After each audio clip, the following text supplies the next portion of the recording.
প্রিয় শিক্ষার্থীরা, শুভ সকাল। তোমরা কেমন আছো? নিশ্চয়ই অনেক ভালো। আমিও অনেক ভালো আছি। তোমাদের সবাইকে জাতীয় বিশ্ববিদ্যালয়ের অনলাইন ক্লাসে স্বাগত জানাচ্ছি। আশা করি জাতীয় বিশ্ববিদ্যালয়ের অনলাইন ক্লাসসমূহ তোমরা বেশ উপভোগ করছো এবং নিয়মিত সেগুলো শেখার চেষ্টা করছো। তবে তোমাদেরকে আমি বলি যে এই প্যান্ডামিক, এই সিচুয়েশন, কোভিড-19 ভাইরাসের এই অবস্থায় তোমরা অবশ্যই সরকারের দেওয়া নির্দেশাবলী এবং স্বাস্থ্যবিধি মেনে চলবে এবং অন্যকে মেনে চলার জন্য অনুরোধ করবে। তোমাদেরকে আমি আবারও মনোবিজ্ঞান ক্লাসে স্বাগত জানাচ্ছি। যারা তোমরা 4th ইয়ারে আছো তাদের জন্য এই ক্লাসের কোর্স কোড 243405 এবং সাবজেক্টের নাম প্রত্যক্ষণ মতবাদ। আমরা এর আগের ক্লাসে সমতা মতবাদের প্রথম অংশ আলোচনা করেছিলাম এবং সমগ্রতা মতবাদের দ্বিতীয় অংশ এই ক্লাসে আমরা আলোচনা করব। তার আগে আমি আমার পরিচয় দিয়ে নেই। আমি প্রমথ চন্দ্র সরকার, প্রভাষক, মনোবিজ্ঞান বিভাগ, রাজশাহী কলেজ, রাজশাহী। নিচে আমার মেইল আইডি আছে। তোমরা প্রয়োজন বোধ করলেই আমার এই মেইলে যোগাযোগ করতে পারবে। দেখো, গত ক্লাসে আমরা যা শিখেছিলাম সেটা হলো সমতাবাদের সংজ্ঞা, এর মুখ্য এবং গৌণ নীতিসমূহ। আজকে আমরা বাকি যে অংশগুলো আছে সেগুলো জানার চেষ্টা করব। সেই অংশগুলো হলো সমতা নীতির দ্বারা ব্যাখ্যায়িত প্রত্যক্ষমূলক ঘটনা, শারীরিক সমতাবাদ, সমতাবাদীদের অবদান এবং সমতাবাদের সমালোচনা।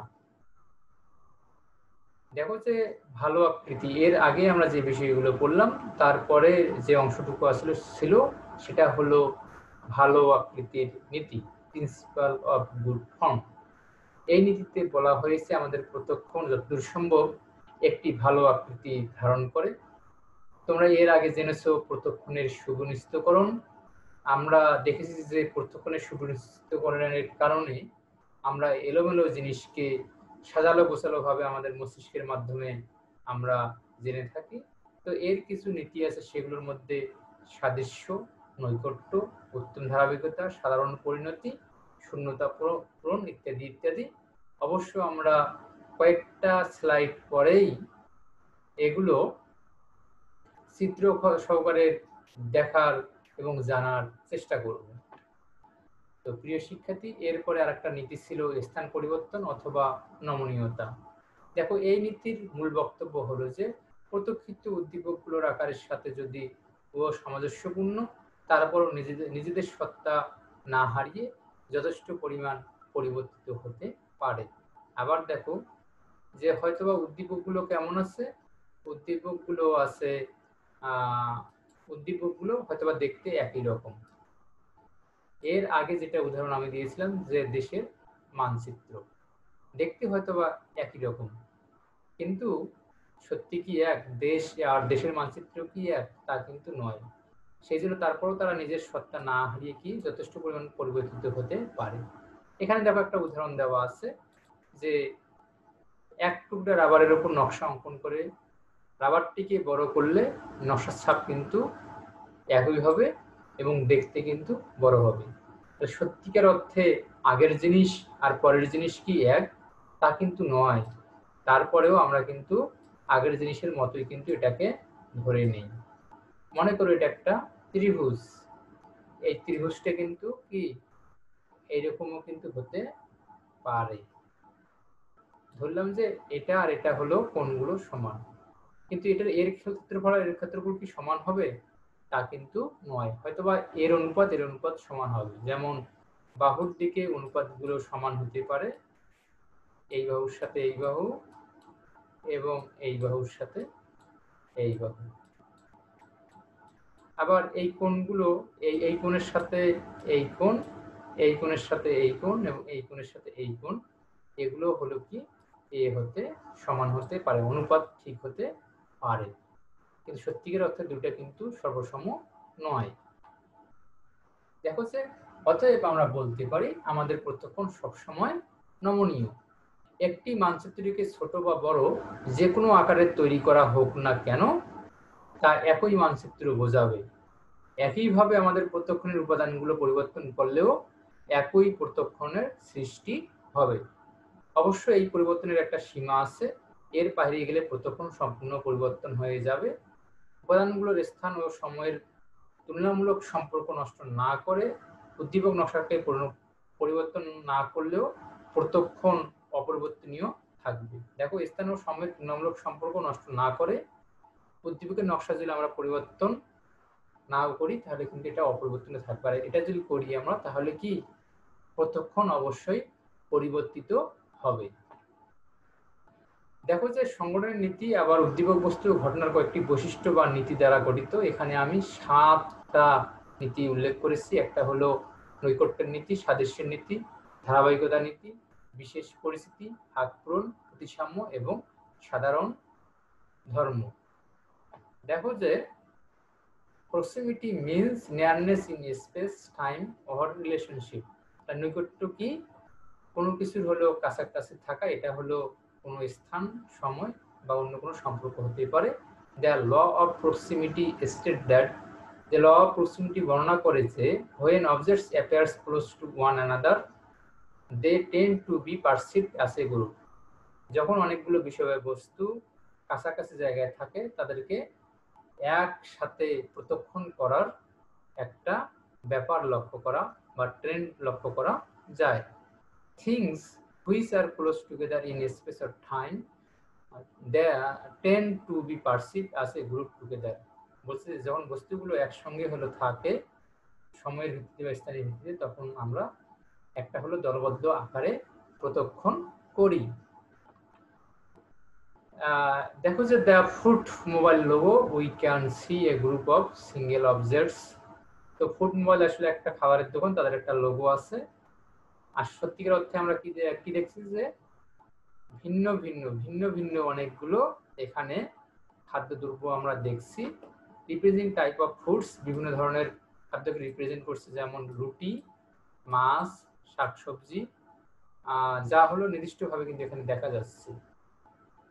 কিন্তু যখন আমরা এটাকে গ্রুপ আকারে দেখছি সেটাকে কি মনে করছি, একটা হলো কি কার, মানে গাড়ি, একটা মাইক্রো, একটা ছোট একটা কি মাইক্রো। তাহলে যখন আমরা অংশ ভাবে এটাকে প্রত্যক্ষণ করছি তখন এটাকে মনে হবে একটা মরিচ বা একটা মাংসের টুকরা বা বিস্কিট হলো দুটা, মাছ বা রুটি, এটা হলো কি কোনো একটা শাক, এটা হলো গাজর বা ভিন্ন জিনিস, অনেকগুলো জিনিস কিন্তু আমরা এখানে লক্ষ্য করব। কিন্তু যখন আমরা একটা গ্রুপ আকারে সাময়িকভাবে লক্ষ্য করছি এটা কি একটা ছোট গাড়ির ছবি। দেখো যে নৈকট্য তাহলে কি, যখন অন্য সকল দিক ঠিক থাকলে কাছাকাছি জিনিসগুলো একসঙ্গে প্রত্যক্ষণ করা হয়, যেগুলো একে অপরের থেকে দূরে থাকে সেগুলোকে দল হতে বাদ দেওয়া হয়। যেমন এটাকে কিন্তু একসাথে সব একটা আমরা দল হিসেবে প্রত্যক্ষণ করছি। দেখো এখানে যেহেতু গ্যাপ আছে তখন সেই জন্য আমরা একে একটা দল এবং একে আর একটা দল হিসেবে আমরা প্রত্যক্ষণ করছি, যেহেতু এদের মধ্যে একটু গ্যাপ আছে।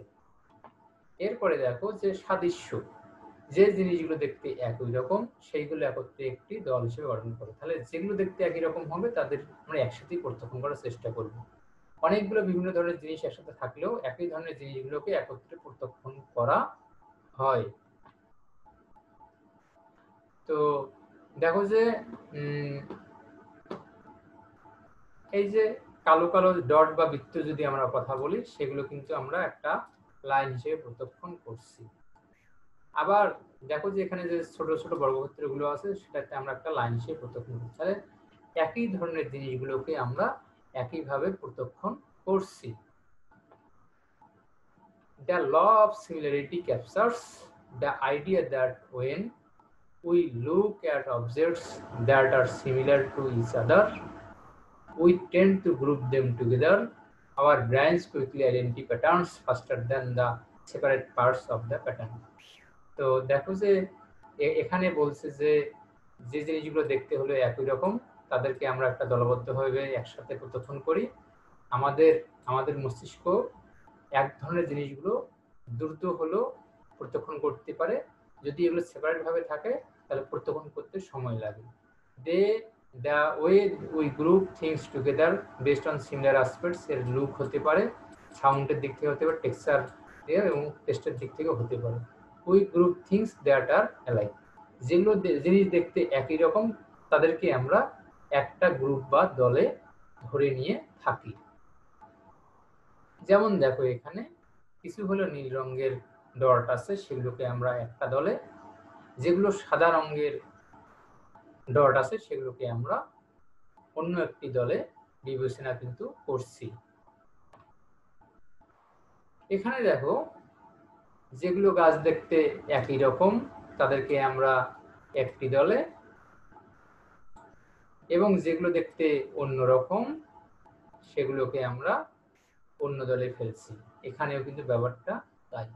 তাহলে একই ধরনের জিনিস আমরা একভাবে প্রত্যক্ষণ করার চেষ্টা করে থাকি। উত্তম অগ্রগতি। এবার দেখো যে কোনো বক্ররেখা বা গতি প্রত্যক্ষণ করার সময় আমাদের মধ্যে একটি প্রবণতা লক্ষ্য করা যায়, যে রেখাটি যেদিকে চলে যায় আমরাও সেদিকে তাকে চলতে দেখি। তো নিচে হলো স্লাইড দেওয়া আছে, যদি এরকম একটা জিনিস থাকে তাহলে আমরা বুঝবো যে এরপরে নিশ্চয়ই হলো এটাকে এই পাশেই যাবে। হঠাৎ করে এই জায়গায় গিয়ে হঠাৎ করে দিক চেঞ্জ করা কিন্তু অত সস্তা ব্যাপার নয়। দেখো যে এখানে দেখো আসলে 1 2 3 4 5 6 6টা কিন্তু এখানে ভিন্ন ভিন্ন স্লাইড আছে বা বস্তু আছে, কিন্তু এগুলো কি আমরা সেভাবে প্রত্যক্ষণ করছি? সেভাবে না। আমাদের মনে হচ্ছে যে এখান থেকে একটা জিনিস শুরু হয়ে ঠিক এভাবে এঁকে বেঁকে চলছে, ঠিক এভাবে এঁকে বেঁকে চলছে, অথচ কিন্তু এগুলো প্রতিটাই আলাদা আলাদা বিষয়ের কিন্তু অংশ ছিল। এরপরে দেখো যখন এই দিকটাকে কিন্তু আমরা এইভাবে দেখে কিন্তু এই দিকেই নিয়ে আসবো। হঠাৎ করে নিশ্চয়ই আমরা এইভাবে আসতেছে, এসে এসে হঠাৎ করে এই দিকে চলে গেল, তা কিন্তু কোনো সময় আমরা ভাববো না। তাহলে কি করে আমাদের প্রত্যক্ষণ কি করে? তাহলে আমরা প্রত্যক্ষণ করবো কি এইভাবে এসে এইভাবে গিয়েছি, কিন্তু হঠাৎ করে এখানে গিয়ে আর ঘুরে আসলো, তা কিন্তু কোনো সময় ভাববো না। এটাই আমাদের কি উত্তম অগ্রগতি। এখানেও দেখো যে আছে যে এইভাবে চলতে চলতে কি হবে, এইভাবে চলতে চলতে আমাদের এইভাবে যাবে। হঠাৎ করে কিন্তু আমরা ভাবতে পারি না যে হঠাৎ করে এটা দিক পরিবর্তন করবে। তো বিশেষ পরিস্থিতি দেখো, যে রূপটি আমাদের কাছে বিশেষ পরিচিত তা সহজে আমাদের দৃষ্টি আকর্ষণ করে। এই কারণে অনেক ভিড়ের মাঝে আমরা আমাদের পরিচিত ব্যক্তিকে খুঁজে পাই। আমরা যারা সিনেমা দেখো, আমরা তো মোটামুটি সবাই সিনেমা পছন্দ করি, দেখি। তো দেখবা যে পরিচিত নায়ক বা নায়িকা সিনেমা বা মুভি আমাদেরকে বেশি পছন্দ করে, আকর্ষণ করে। আর নতুন একটা নায়ক নায়িকা এসে যদি সিনেমা করে, যতই সে ভালো অভিনয় করুক না কেন, আমাদের কিন্তু মন আকর্ষণ করতে পারে না। তাহলে এই যে দৃষ্টি আকর্ষণ করতে যে পারে না, এটা একটা বিশেষ পরিস্থিতির কারণে কিন্তু হয়ে থাকে। তো সমাজবিজ্ঞানে এরকম অনেক উদাহরণ আছে।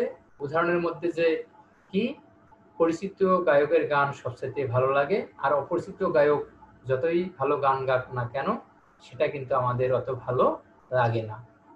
দেখো নিচে একজনের আমি ছবি দিয়েছি, এনার নাম কি জানো তোমরা? Michael Jackson. এই মাইকেল জ্যাকসনকে যদি 1 লক্ষ লোকের মাঝেও ছেড়ে দেওয়া যায়, তুমি কিন্তু দ্রুত খুঁজে বের করতে পারবে। কারণ কি, ইনি হলো পরিচিত বলে কিন্তু আমরা তাকে দ্রুত খুঁজে বের করতে পারবো।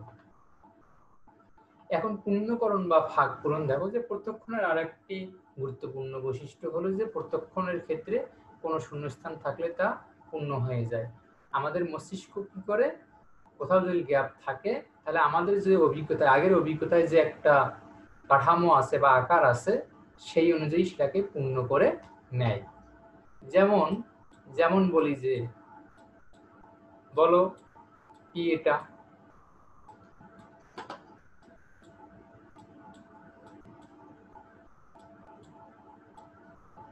বলো এটা কি? একটা আয়তক্ষেত্র। এটা একটা কি আয়তক্ষেত্র।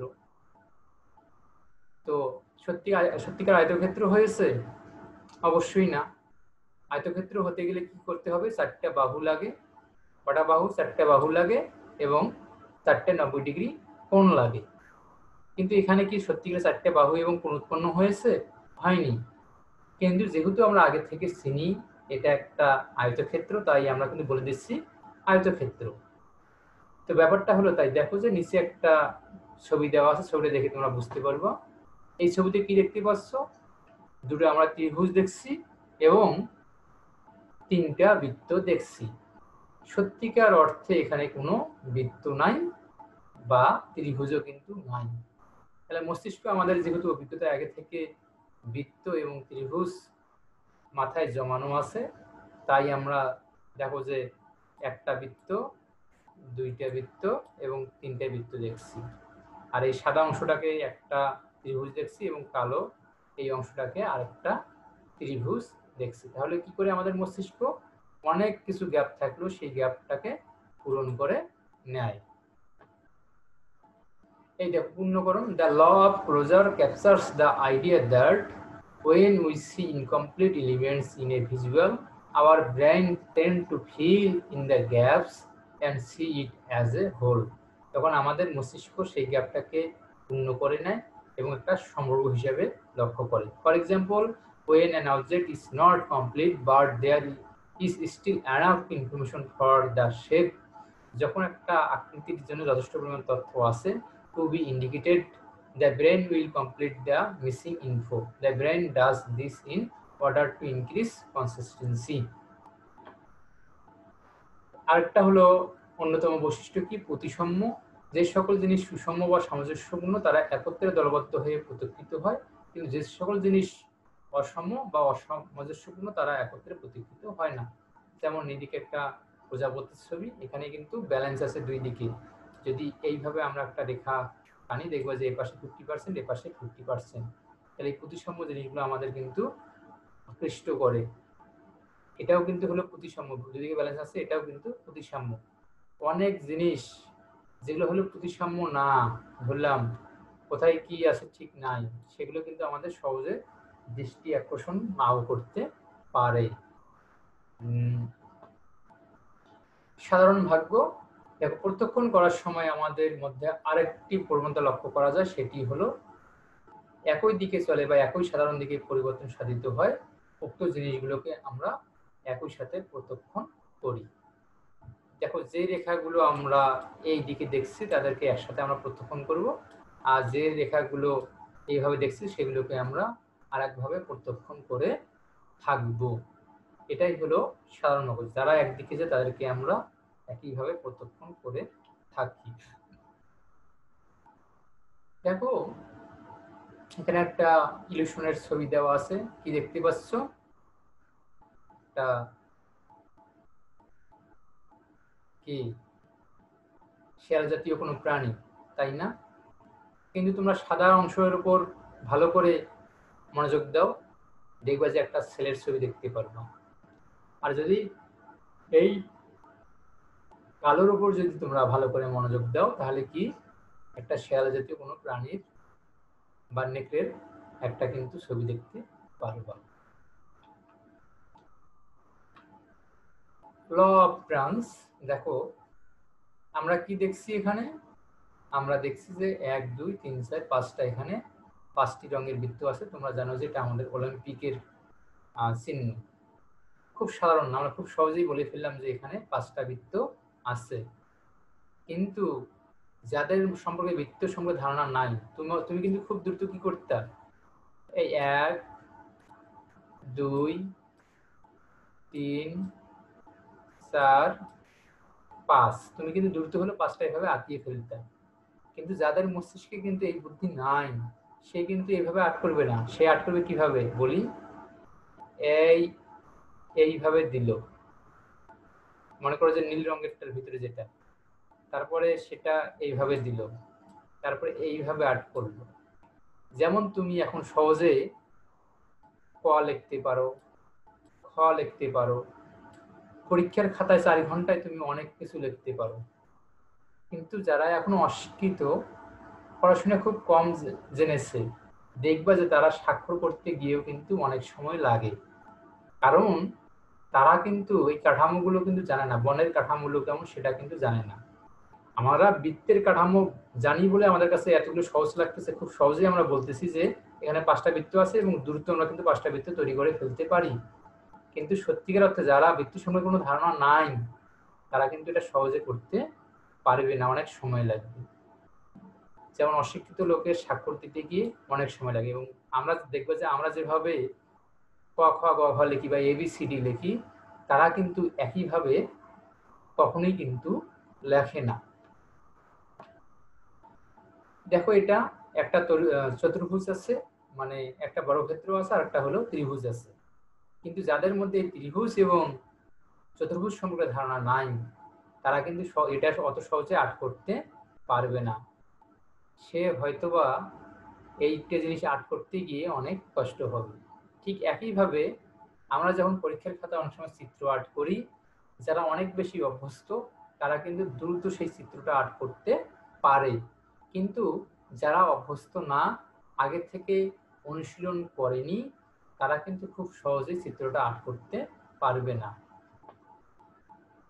এক নজরে এখানে যে এই ক্রিস্টাল মতবাদের সব জিনিসগুলো দেওয়া আছে, এটা হলো কি একই ধরনের জিনিসগুলোকে আমরা একইভাবে প্রত্যক্ষণ করি। এখানে লাল রঙের ডট, এখানে নীল রঙের, এটা যে কাছাকাছি থাকা জিনিসগুলোকে আমরা একসাথে হলে প্রত্যক্ষণ করি।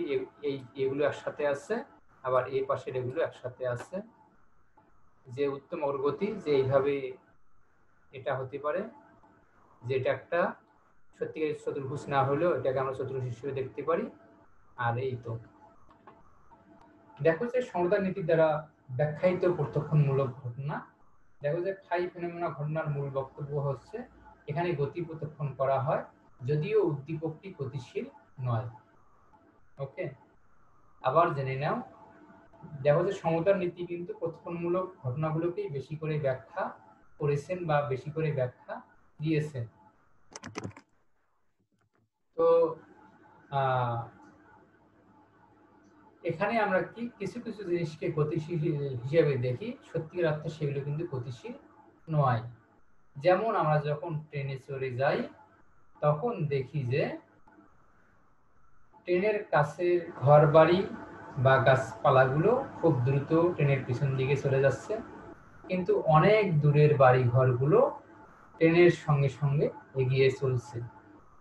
কিন্তু সত্যিকার অর্থে সেগুলো কিন্তু একই জায়গায় দাঁড়ানো বা স্থিতিশীল অবস্থায় আছে। তো এরপরে আমরা আরো সুন্দর উদাহরণ দিতে পারি। একটা উদাহরণ হলো যে বিভিন্ন অনুষ্ঠানের সময় আমরা করি কি, বাড়িতে বিভিন্ন হলো লাইট দিয়ে, বাতি দিয়ে বাড়ি সাজিয়ে থাকি। দেখবা যে ওই বাতিগুলো কি করে কোনো সময় জ্বলে, কোনো সময় নিভে যায়, বা কোনো সময় আস্তে আস্তে আস্তে আস্তে সরে সরে যায়। কিন্তু সত্যিকার অর্থে এই বাতিগুলো কি সরে সরে যায়? ব্যাপারটা কিন্তু তাই কিন্তু নয়। তো এই ব্যাখ্যার ক্ষেত্রে সমতাবাদীরা মনে করতেন যে মস্তিষ্কে এক ধরনের শর্ট সার্কিট তৈরি হয়, এবং এই শর্ট সার্কিট তৈরি হওয়ার কারণেই স্থির বস্তুকে আমরা কিন্তু চলমান হিসেবে প্রত্যক্ষণ করি। তো এটা হলো যে এর ক্ষেত্রে, আলোর ক্ষেত্রে খুব দ্রুত কিন্তু কি করতে হবে, একটা আলোকে নিভিয়ে তার পাশের আরেকটা আলো কিন্তু লাইট জ্বালাতে হবে। যদি এই নীতিতে যদি আমরা খুব দ্রুত জ্বালানো এবং নিভাতে পারি, তাহলে কি মনে হবে যে বাতিগুলো হয়তোবা আস্তে আস্তে আস্তে আস্তে সরিয়ে যাচ্ছে। কিন্তু যদি খুব দ্রুত সময় এরকম জ্বালাই এবং নিভায়, তাহলে কিন্তু কোনোভাবে এটা বোঝা সম্ভব হবে না। একইভাবে শব্দের ক্ষেত্রেও কিন্তু হতে কিন্তু পারে। এখন একটা কথা বলি যে দেখো যে শারীরিক সমগ্রতাবাদ। দেখো যে শারীরিক সমগ্রতাবাদ হলো বলি যে মস্তিষ্কের আবরণে অন্তর্মুখী স্নায়ু প্রভাবের মাধ্যমে আগত স্নায়ু প্রভাবের প্রতি স্নায়বিক কাজের ক্ষেত্রে প্রস্তুত ক্ষেত্র তৈরি করে। সুতরাং কেউ যদি ধূসর পটভূমির উপর একটি সাদা বৃত্তের দিকে তাকিয়ে থাকে তাহলে মস্তিষ্কের দর্শন অঞ্চলে তড়িৎ রাসায়নিক ক্রিয়া সংঘটিত হয়, যা উদ্দীপকের চিত্রের সাথে সংযুক্ত।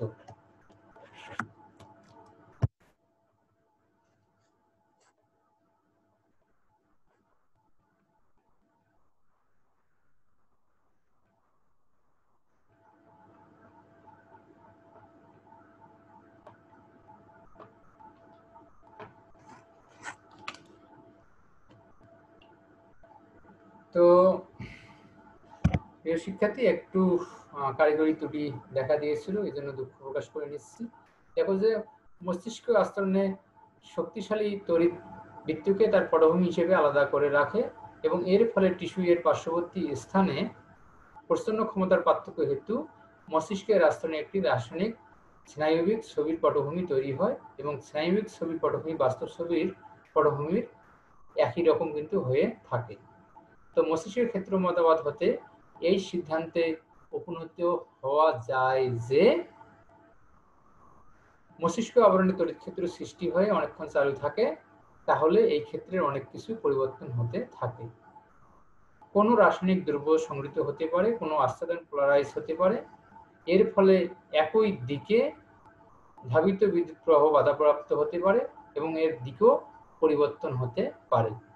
মস্তিষ্কের আস্তরণের তড়িৎ ক্ষেত্রে এরূপ পরিবর্তনকে কোহলার পরিতৃপ্তি বলেছেন। দেখো যে কোহলারের কিন্তু প্রত্যক্ষণ নিয়ে যেমন অবদান আছে, একইভাবে লার্নিং নিয়েও অবদান আছে। তোমরা নিশ্চয়ই হলো যে শিম্পাঞ্জি নিয়ে তিনি যে গবেষণা চালিয়েছেন সেটা তোমরা সবাই জানো, যে শিম্পাঞ্জি কি কলাভক্ত, শিম্পাঞ্জিকে ক্ষুধার্ত অবস্থায় একটা কক্ষে বন্দি করে রাখা হয় আর বাহিরে কি কলা অনেকগুলো ছিল। তো এই কলাগুলো কিভাবে সে পাবে সেই বিষয়ের উপর গবেষণা করেছিলেন এবং সেটাকে বলেছিলেন অন্তর্দৃষ্টিমূলক গবেষণা। The insight learning refers to the sudden realisation of a solution of a problem. তো ইনসাইটফুল লার্নিং হলো, অন্তর্দৃষ্টি শিক্ষণ হলো একটা হলো হঠাৎ উপলব্ধি কোনো একটা সমস্যা সমাধানের জন্য after a period of mentally manipulation of aspects of a problem for a while. তো অনেক সময় মানসিক প্রস্তুতি নেওয়ার পরে একটা সমস্যার সঙ্গে যখন সমাধানের দিক প্রান্তে এগিয়ে যাওয়া যায়, সেটাই আমরা বলছি। Kohler experiment with Sultan the chimpanzee who was caged with food strategically place outside the cage. তাহলে কোহলার ওই সুলতানের ক্ষেত্রে খাদ্য কি করেছিল, একটা হলো তার খাঁচার বাইরে রেখেছিল, some boxes and sticks were placed in cage. তাহলে ওই খাঁচার ভিতরে কিছু বাক্স ছিল এবং কিছু হলো লাঠি জাতীয় জিনিস ছিল। Through some manipulation of this objects which goat Sultan now here, he seems to suddenly figure out that the sticks could be joined to get the food. তো তাদেরকে কিছু ম্যানিপুলেশন করা হয়েছিল, কম বেশি করা হয়েছিল, যাতে হলো সুলতান একটার ভিতরে আরেকটা হলো দিতে পারে। he used insight to solve similar problems. সে এই অন্তর্দৃষ্টিটা একই ধরনের সমস্যা সমাধানের ক্ষেত্রে কাজে লাগাতে পেরেছিল। এই দেখো সুলতান কিভাবে দুইটা লাঠি একসাথে করেছিল। এখানে কিভাবে সুলতান হলো বাক্সের উপর চড়ে কলা হাতে লাগাল পেয়েছিল সেটাই এখানে দেখানো হচ্ছে। দেখো সমতাবাদের অবদান আমরা প্রায় শেষে চলে এসেছি। এখন আমরা জানবো সমতাবাদের অবদান এবং এরপরে জানবো সমতাবাদের সমালোচনা। তো সমতাবাদী মনোবিজ্ঞানে এমন কতগুলো পরীক্ষণ করেছিলেন যেগুলো অন্যান্য মতবাদের প্রচলিত বিশ্বাসকে চ্যালেঞ্জ করেছিল।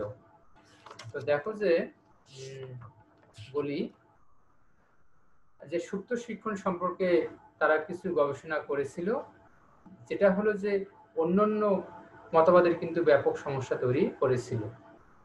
তো এরপরে যে স্থান প্রত্যক্ষণ, দূরত্ব বা গভীরতা প্রত্যক্ষণ এবং বর্ণ প্রত্যক্ষণ সম্পর্কে গেস্টালবাদীরা বা সমতাবাদীরা মনোবিজ্ঞানের উল্লেখযোগ্য অবদান রেখেছিলেন।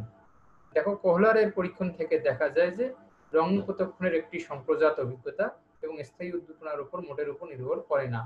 এই পরীক্ষণ থেকে সংবেদনের মোজাইক তত্ত্বের বিপক্ষে প্রমাণ পাওয়া যায়।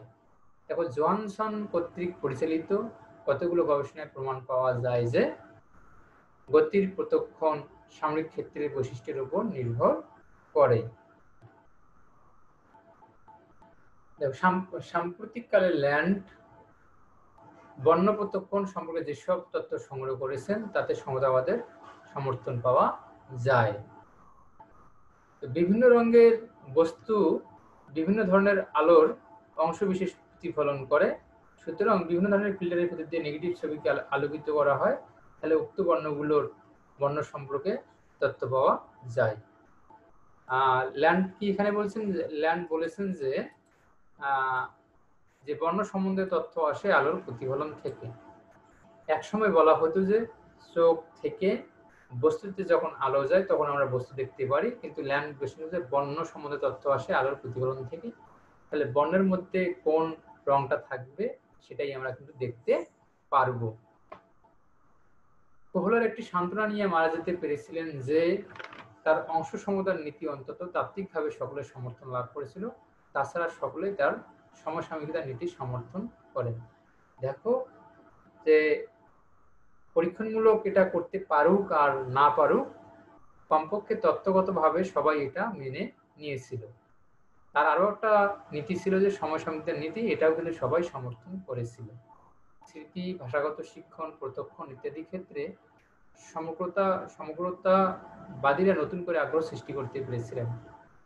এই যে স্মৃতির ক্ষেত্রে যে গবেষণাগুলো বা শিক্ষণ বা প্রত্যক্ষণের ক্ষেত্রে তারা কিন্তু এখনো কিন্তু এদের এই মতবাদগুলো নিয়ে ব্যাপক পরিমাণে গবেষণা হয়ে থাকে।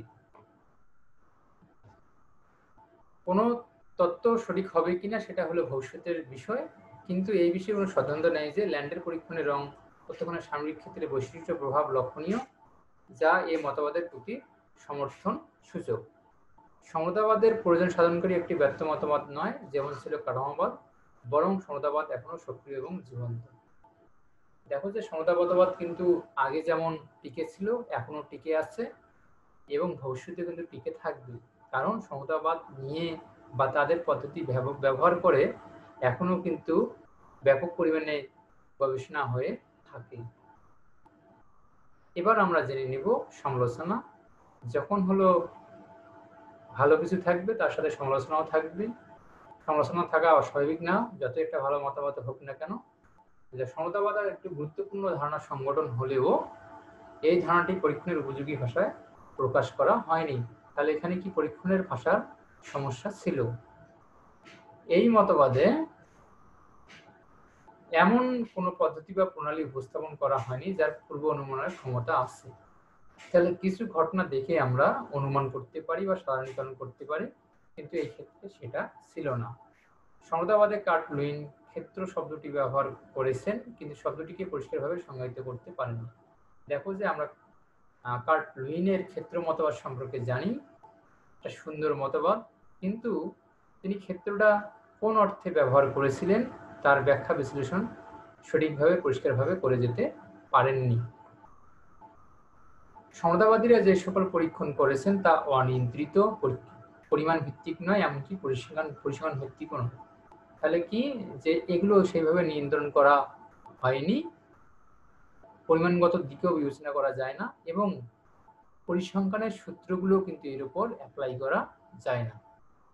আবার দেখো একটা বড় ধরনের কথা এখানে বলা আছে, সমতাবাদীরা অন্য মতবাদের যতটা ভুল বের করেছিলেন ততটা নিজেদের মতবাদে পরীক্ষণ পরিচালনা করতে পারেননি। তাহলে অন্যের দোষ ধরা খুব সহজ হলেও তারা কিন্তু নিজের দোষ তো ধরেনি, নিজের কাজগুলোর উপর গবেষণাও কিন্তু করেননি। এবং সমতাবাদের পরীক্ষণমূলক ক্ষেত্র পুনর্গঠনের মতো ধারণা উপস্থাপন করা হলেও বিজ্ঞান ভিত্তিক ব্যাখ্যা প্রদান করা হয়নি। অবশ্যই কিন্তু একটা মতবাদ কি হতে হবে, বিজ্ঞান ভিত্তিক হতে হবে, কিন্তু এটা বিজ্ঞান ভিত্তিক ছিল না। সমতাবাদের অংশ সমতার নীতির দ্বারা নিম্ন শ্রেণীর প্রাণীর প্রতিক্রিয়া ব্যাখ্যা করা সম্ভব নয়। তারা এক জায়গায় স্বীকার করে নিয়েছিলেন যে নিম্ন শ্রেণীর প্রাণী এবং হলো শিশুদের জন্য সমতা মতবাদ কাজ কিন্তু করবে না। তাহলে এমন একটা মতবাদ হওয়া লাগবে সেটা হলো সর্বজন স্বীকৃত, সেটা কিন্তু সর্বজন স্বীকৃত হয়নি। এবং সমতাবাদের স্নায়ুযন্ত্রের তড়িৎ ক্ষেত্রের উপর অত্যধিক গুরুত্ব আরোপ করা হয়েছে, কিন্তু ব্যক্তির পূর্ব অভিজ্ঞতার চাহিদা, মনোভাব, মূল্যবোধ, ব্যক্তির বৈশিষ্ট্যকে অস্বীকার করা হয়েছে। সমতাবাদের সবচেয়ে বেশি বেশি গুরুত্ব আরোপ করা হয়েছে আমাদের মস্তিষ্ক নিয়ে, যে এখানে একটা তড়িৎ ক্ষেত্র আছে, তার উপরেই আমরা প্রত্যক্ষণ নির্ভর করে, কিন্তু ব্যক্তির পূর্ব অভিজ্ঞতা, চাহিদা, মনোভাব, মূল্যবোধ এগুলো আমাদের প্রত্যক্ষণের উপর কেমন প্রভাব বিস্তার করে সেই বিষয়ে বলেননি। যেমন আমরা শিকুলার কিন্তু গবেষণা জানি যে ক্ষুধার্ত পরীক্ষণ পাত্রকে যদি এ মি লিখে আরো 2টা বর্ণ দিয়ে পূরণ করতে দেখা যায়, তারা হলো মিট দেখে, খাদ্যদ্রব্য তারা হলো দেখে। এবং সমতাবাদের শারীরিকভাবে বিভিন্ন দিকে উপস্থাপন করা হলেও কোনো কিছু প্রতিষ্ঠিত বা জোর দিয়ে বলা হয়নি। তাহলে এখানে যে প্রতিষ্ঠিত করবে বা জোর দিয়ে বলবে সেই ধরনের কিন্তু কোনো কিছু খুঁজে পাওয়া যায়নি। সমতাবাদের সার্বিকভাবে বিভিন্ন দিক উপস্থাপন করা হলে কোনো প্রতিষ্ঠিত বা জোর দিয়ে বলা হয়নি। সমতাবাদের পরীক্ষণ পরিচালনা কৌশল নিয়ে অনেক সমালোচনা আছে। যেভাবে এখানে বিভিন্ন পরীক্ষণ পরিচালনা করা হয়েছে সেটা কিন্তু হয়তোবা কোনো দিক থেকে সমস্যা ছিল। এখন আমরা প্রশ্নগুলো জেনে নিব। প্রথমে তোমাদের 1 মার্কের প্রশ্নগুলো, তারপরে সংক্ষিপ্ত এবং শেষে রচনামূলক মানে 10 মার্কের প্রশ্নগুলো। দেখো, সমতাবাদের সূচনা হয় কোথায়? জার্মানিতে। কত সালে? 1912 সালে। প্রবর্তন করেন কি? কোহলার, কোপকা বা দিমার। দেখো যে প্রত্যক্ষণের সুনিশ্চিতকরণের নীতিসমূহ কি? সাদৃশ্য, নৈকট্য, ধরনের উপাদান, এই ধরনের দেখো আরো কিছু আছে। এখানে 17টা আমি দিয়েছি। সংক্ষিপ্ত প্রশ্নগুলো দেখো এরকম যে সমতাবাদের সংজ্ঞা দাও, সমতাবাদের অংশ সমূলক সংগত নীতি ব্যাখ্যা করো, সমতাবাদের অবদান বর্ণনা করো, সমালোচনা বর্ণনা করো। তোমাদের এই জায়গা থেকে বড় প্রশ্ন আসতে পারে, বড় প্রশ্নগুলো অবশ্যই হলো ভালো করে দেখে নিও।